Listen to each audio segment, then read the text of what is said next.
Hello friends, नमस्कार। मैं Vinod sir एक बार फिर हाजिर हूँ अपने channel maths by Vinod sir में। जैसा कि हम लोग लगातार टॉपिक पढ़ रहे हैं, प्रॉफिट लॉस का 3 पार्ट हो चुका है, आज चौथा पार्ट होगा। ये चौथा पार्ट जैसा हमने आपसे कहा था कि ये भी बेसिक से रिलेटेड होगा, पर क्वेश्चन अच्छे क्वालिटी के होंगे। हम इसको पूरा सॉल्व करके आपको बताएंगे।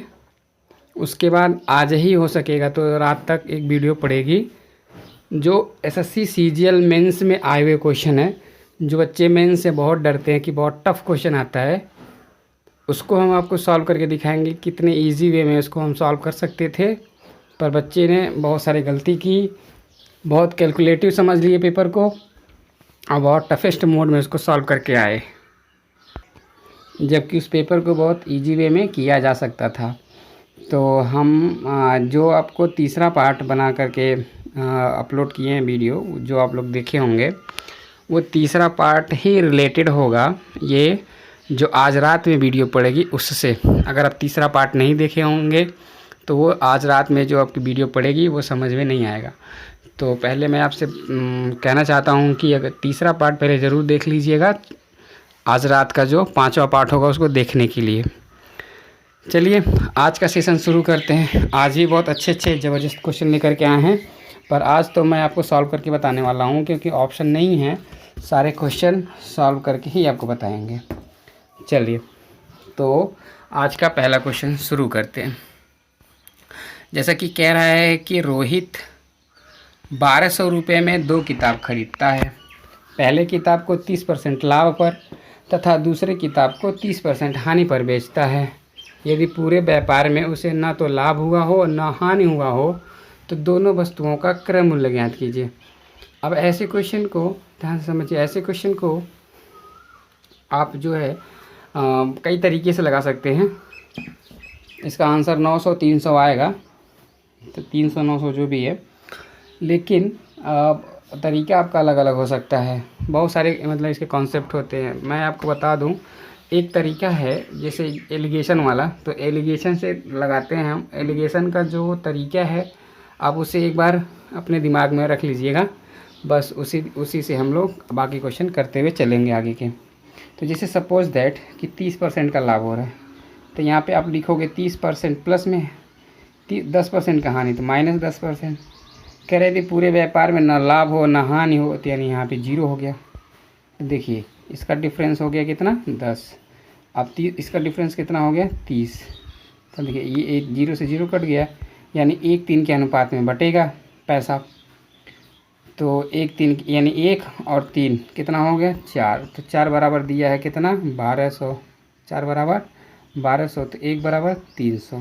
तो 1 बराबर 300, यानी ये हो गया 300 और ये हो गया 900। तो 300 900 बटेगा। लेकिन अब एलिगेशन लगाएंगे, एक बार घटाएंगे ये वो, मतलब एलिगेशन लगाने का मतलब जो आपका नंबर होगा वही क्या होगा, अपोजिट हो जाएगा बस। यानी कि हम इसको ऐसे भी कर सकते थे, 30% लाभ है 10% हानि, तो हम पहले 10% लिख देते, मतलब 10% यहाँ लिख देते, 30 यहाँ लिख देते, बस यही आपका रेशियो होगा। इसी रेशियो में बटेगा 3 1 4, 4 बराबर 1200। 4 बराबर 1200, तो 1 बराबर 300। 1 बराबर 300, यानी इसका मान जो है 300 हो गया और इसका मान जो हो गया 900 हो गया। बस आंसर हो गया आपका। ऐसे कर सकते थे। चलिए अगला क्वेश्चन देखते हैं। अगला क्वेश्चन जैसे कह रहा है कि रमेश 18,000 रुपये में 2 साइकिल खरीदता है। पहले साइकिल को 30% हानि पर तथा दूसरे साइकिल को 60% लाभ पर। तो 60% लाभ पहले लिख लीजिए, बाद वाला पहले लिख लीजिए, और 30% हानि 30% बाद में लिख लीजिए। यानी कि जो रेशियो आ गया वो 1:2 का आ गया। तो 1:2 कितना हो गया, 1:2 3, 3 बराबर 18,000। 3 बराबर 18,000, तो 1 बराबर 6,000, यानी कि ये 6,000 हो जाएगा और ये आपका 12,000 हो जाएगा। तो 1 बराबर 6,000, 2 बराबर 12,000, आंसर आपका। चलिए अगला क्वेश्चन देखते हैं। कह रहा है कि अशोक 14,000 रुपये में 2 टीवी खरीदता है। पहले टीवी को वह 10% हानि पर तथा दूसरे टीवी को 20% लाभ पर बेचता है। यदि दोनों टीवी का विक्रय मूल्य समान हो, अब देखिए यहाँ पे क्या आ गया, विक्रय मूल्य आ गया। तो जब विक्रय मूल्य होता है तो विक्रय में आपका क्रय मूल्य शामिल होता है। क्रय मूल्य मतलब होता है सीपी, यानी कि सीपी हम हमेशा 100 मानते हैं। सीपी कितना मानते हैं? 100 मानते हैं। तो ये आपका 10% हानि, यानी कि उस 100 से 10% हानि होगा, यानी कि 90, और ये 20% लाभ यानी 100 में जुड़ेगा तो 120। यहाँ पे भी दोनों समान होगा।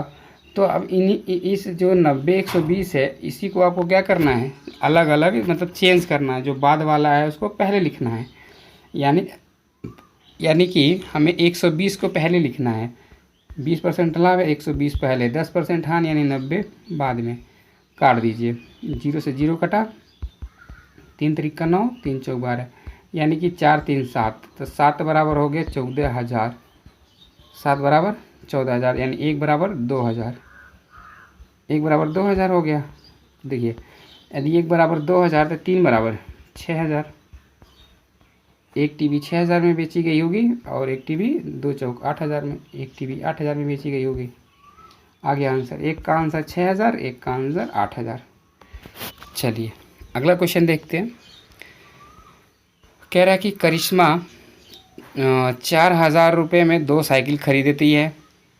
पहले साइकिल को 10% लाभ पर तथा दूसरे को 10% की हानि पर।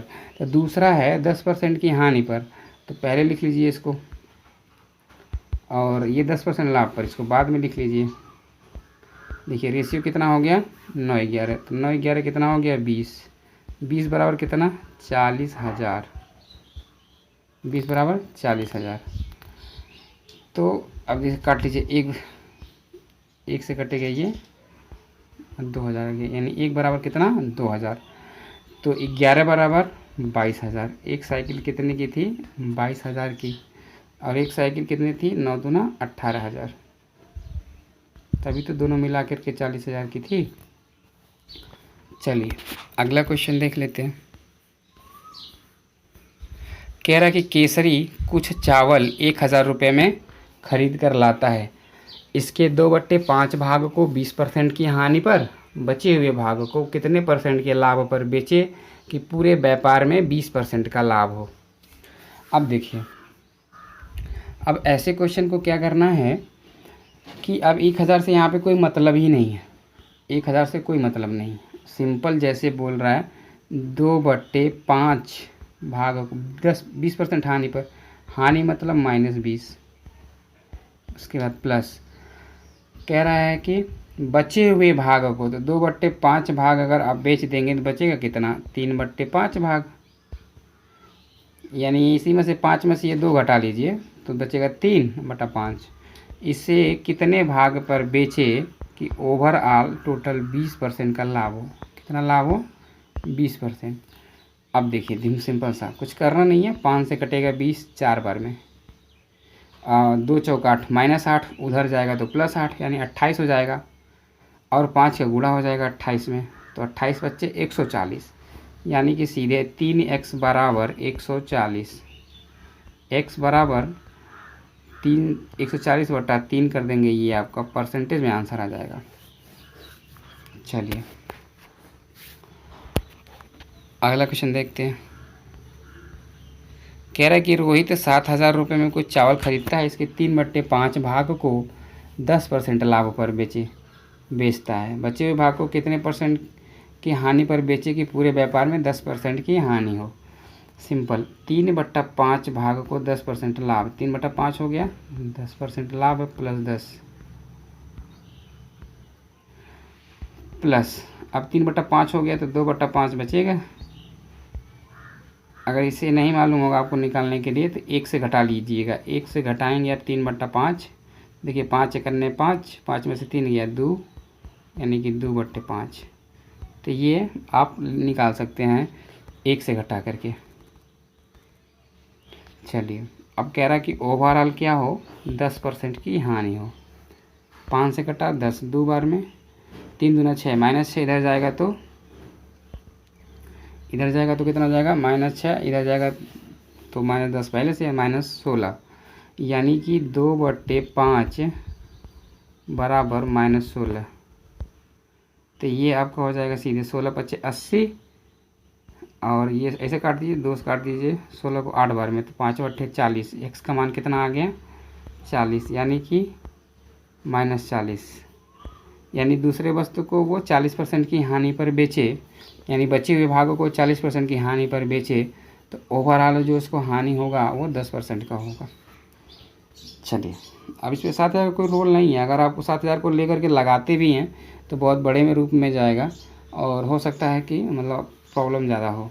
अगर यही हमें बोर्ड पे बताना होता क्वेश्चन मोबाइल को छोड़ करके, तो मैं आपको 7,000 को भी लेकर के बता देता कैसे इसको सॉल्व करते हैं। 7,000 को लेकर के मतलब पैसे को लेकर भी हम सॉल्व कर सकते हैं, पर बहुत सारा टाइम उसमें खर्च होने वाला है।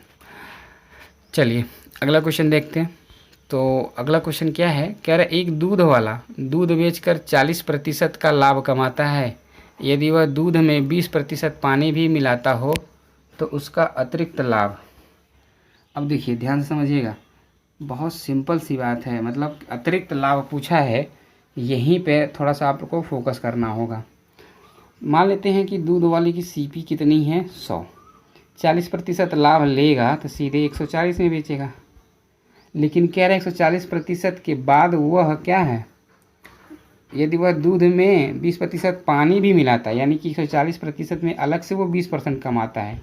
20%, 140 का 20%, 14 दूना 28, यानी कि 168 हो जाएगा सीधा 168। या ऐसे समझिए कि 20% इसका निकाल लेंगे, सीधा कितना हो जाएगा 28। तो यही 28% उसका अतिरिक्त लाभ होगा। उसका 28% क्या होगा अतिरिक्त लाभ होगा। यानी 140 का 20%, तो 140 का 20% क्या हो गया 28 हो गया, तो वही 28 इसका अतिरिक्त लाभ होगा। चलिए अगला क्वेश्चन देखते हैं। कह रहा है कि 6 वस्तुओं का क्रय मूल्य 9 वस्तुओं के विक्रय मूल्य का 5/3 गुना है, तो प्रतिशत लाभ या हानि ज्ञात कीजिए। अब देखिए यहाँ पे कुछ करना नहीं है, मतलब कि 6 वस्तुओं का क्रय मूल्य यानी 6 CP जो है वो बराबर है 9 SP के 5/3, मतलब यही गुना कह रहा है। काटिए 3 से, ये 9 3 बार में कटेगा, 3 × 5 = 15, यानी कि 6 CP बराबर, ऐसे इसको भी काट लीजिए, 3 × 3 3 दूना 6, यानी कि 2 CP बराबर 5 SP, 5 SP। यानी कि इसको अगर हम रेशियो में कन्वर्ट करें तो देखिए क्या हो जाएगा, CP/SP बराबर हो जाएगा 5/2। ये 5 आपका है, ये आपका 2 है, तो 5/2, यानी कि 5 रुपये की खरीद है, 5 रुपये की खरीद है, 2 रुपये में बेच रहे हैं, तो हानि हो रही है कितने की 3 रुपये की हानि हो रही है। और कितने खरीद है तो 5 की, तो 5 नीचे हो जाएगा, यानी 3/5 बराबर क्या होता है 60%। 3/5 बराबर क्या होता है 60%। और अगर नहीं परसेंट निकालने आता है तो यहीं पे 100 का गुणा कर लीजिए, आ जाएगा 300 में 5 का भाग दे दीजिए। चलिए अगला क्वेश्चन देखते हैं। कह रहा है कि 9 वस्तुओं का विक्रय मूल्य 12 वस्तुओं के क्रय मूल्य के 60/4 गुने के बराबर है। यानी कि 9 वस्तुओं का विक्रय मूल्य, यानी कि 9 SP बराबर 12 CP का 7/4 गुना। अब देखिए 4 से काटिए 12, 3 बार में कटेगा, 3 से काटिए 9, 3 बार में कटेगा, यानी सीधे लिख सकते हैं 3 SP बराबर 7 CP। तो SP/CP लिख सकते हैं, SP/CP बराबर 7/3। देखिए यानी 3 का खरीद था, 7 में बेचा गया, कितने का लाभ हुआ 4 का, कितने पे 3 पे, 3 की खरीद थी ना, तो 4/3 बराबर कितना परसेंट होता है, आप 100 का गुणा करके निकाल सकते हैं, 133 सही 1/3% लाभ होगा। इसका आंसर हो जाएगा 133 सही 1/3% का लाभ। इसके पहले वाले क्वेश्चन में हानि था, क्योंकि वहाँ पे CP ज़्यादा था, SP कम था। चलिए अगला क्वेश्चन देखते हैं। कह रहा कोई दुकानदार अपने वस्तु को क्रय मूल्य पर बेचने का दावा करता है। आ गए ये बेईमानी वाले। बेईमानी का भी मतलब क्वेश्चन आता है तो दावा भले करते हैं, परंतु वज़न करते समय जो है गलत बाट का प्रयोग करके 800 ग्राम वज़न ही देता है। तो ज्ञात करिए इस व्यापार में दुकानदार को कितना प्रतिशत लाभ हुआ। सिंपल सा मतलब है, उसको देना था 1000 वाट, मतलब 1000 ग्राम उसको देना था, तो 1000 ग्राम ना दे करके वो कितना दिया, 800 ग्राम दिया। कितना ग्राम दिया, 800 ग्राम। कितने का फ़ायदा कमाया, 200 ग्राम का। कितने पे कमाया, 800 पे, 800 ही दिया। तो काट दीजिए, 2 एक करने 2, 2 चौका 8, यानी 1/4 बराबर आपको पता ही कितना होता है, 25%। तो 1/4 यानी 25% का उसने क्या किया, फ़ायदा कमा लिया गलत बाट प्रयोग करके। चलिए अगला क्वेश्चन देखते हैं। कह रहा है कि एक दुकानदार अपने वस्तु को सीपी पर बेचने का दावा करता है, परंतु ग्राहक को देते समय 10% कम वज़न का इस्तेमाल करता है। 10% कम वज़न का इस्तेमाल करता है, तो बताइए 10% का कम वज़न का इस्तेमाल किया तो कुल दिया कितना, 90 बटे गुणे 100 कर लीजिए। अब देख लीजिए 9 का भाग दीजिए 100 में, तो क्या आएगा, 11 सही 1/9%। इतना क्या किया वो, इतना लाभ कमा लिया। चलिए अगला क्वेश्चन देखते हैं। कह रहा सुरेश किसी वस्तु को सीपी पर बेचने का दावा करता है, परंतु कम माप का प्रयोग कर 20% का लाभ कमाता है। तो ज्ञात करें कि 120 मीटर कपड़ा के स्थान पर ग्राहक को कितना सही माप मिला। 20% का लाभ कमाया तो सीधे 120% हो गया ना। 120% बराबर कितना, 60। तो काटिए इसको, ये 0 से 0 कटा, ये 6 से कटा 2 बार में। 2% बराबर कितना हो गया, 1। तो यहाँ पे करेंगे 100%, तो यानी कि 1 का आधा, देखिए 2 का आधा 1 है, तो 100 का आधा क्या होगा, 50। तो यानी कि 50 मीटर कपड़ा का उपयोग करेगा वो। चलिए अगला क्वेश्चन देखते हैं। कह रहा है कि मोहन किसी वस्तु को बेचते समय सीपी पर बेचने का दावा करता है, परंतु गलत माप प्रयोग करके 12.5% का मुनाफा कमा लेता है। अब यहाँ पे हम 12.5 को 112.5 ना लिख करके 12.5% को हम लिखें बट्टे में। जैसे कि आपको पता होगा 12.5% मतलब क्या होता है, 1/8। तो मुनाफा कमा रहा है, तो 8 में 1 का मुनाफा कमा रहा है, यानी 9 कमा रहा है, तो 9/8। तो 9 का मतलब 90 अगर दिया है, तो 8 का मतलब क्या हो जाएगा, 80। तो कह रहा है कि कितना कम वज़न तौलता है। तो पहले तौलना चाहिए कितना, 80, सॉरी तौलना चाहिए कितना, 90, तौल कितना रहा है, 80, यानी कितना कम कमा रहा है, कितना कम दे रहा है, तो 10 वज़न कम दे रहा है। इसका आंसर हो जाएगा 10 वज़न इसको कम दे रहा है।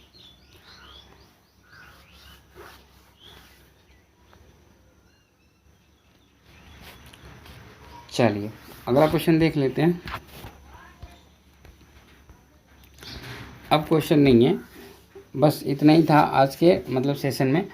अभी जो शाम का आपको वीडियो मिलेगा शाम को, तो उसमें सारे एसएससी सीजीएल मेंस के क्वेश्चन होंगे। मेंस का मतलब हम ये बताना चाह रहे हैं आपको कि जब आप मेंस का क्वेश्चन आप सॉल्व कर सकते हो कुछ सेकेंडों में, तो वो तरीका देखना बहुत ज़रूरी है आप लोगों के लिए कि अगर मेंस का क्वेश्चन सेकेंड में सॉल्व हो रहा है, तो कहीं ना कहीं जो है आने वाले एग्ज़ाम में जितने भी स्टेट लेवल एग्ज़ाम होंगे और जितने भी ऐसे एग्ज़ाम होते हैं छोटे मोटे एसएससी से सीजीएल से नीचे, वो सब हम क्यों नहीं कर सकते हैं विदाउट पेन।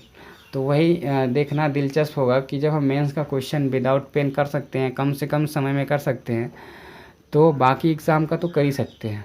तो इसीलिए शाम का जो सेशन होगा उसे ज़रूर देखिएगा आप लोग। और अगर शाम का सेशन देखने से पहले पार्ट तीसरा ज़रूर देख लीजिएगा, क्योंकि पार्ट तीसरे से ही रिलेटेड आपका होगा आज का जो शाम का वीडियो होगा आप लोगों को जो मिलेगा। चलिए तब तक के लिए एंजॉय करते रहिए, आप लोग पढ़ाई करिए और लॉकडाउन का पालन करते रहिए। Bye bye, take care.